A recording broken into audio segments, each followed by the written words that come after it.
Nderuar gazetar, dashur qytetar, me një akt pastër politik, Benet Beci, i hetuari për korrupsion nga SPAK dhe kandidat për të marrë mandatin e të burgosurit me qeli pranë Erion Veliajt, në bashkëpunim me Drejtorinë e Gjendjes Civile, ka larguar nga puna nënkryetaren e Partisë Demokratike Dega Shkodër, Vildana Gushta.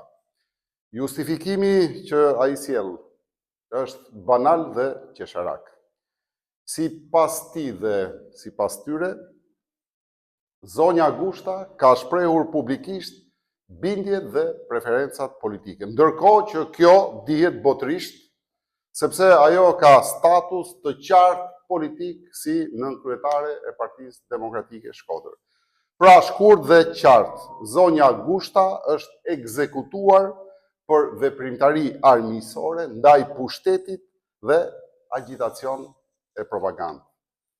Drejtuesi politik i qarkut Shkodër ka hequr tashmë atë vellon qytetare me cilën ju shfaq Shkodrës, para se të merrte detyrën dhe votën, dhe ka veshur atë uniformën e persekutorit politik dhe bën gjueti shtrigash nga ato me cilat Shkodra është e mbushur dhe e neveritur.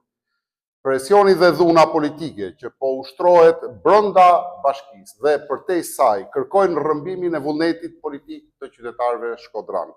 Rama me pengun e tij, cilin po e shtryth si limon, për ta përplasur tek 313 fill pas 11 majit, me këto akte kriminale duan nënshtrimin e Shkodrës dhe qytetarisë shkodrane. Bashkia Shkodër nuk mund të drejtohet si një çiflik sejmenësh politik.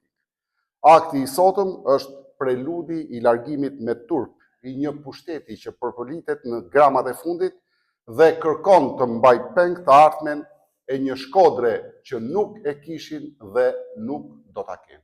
Faleminderit.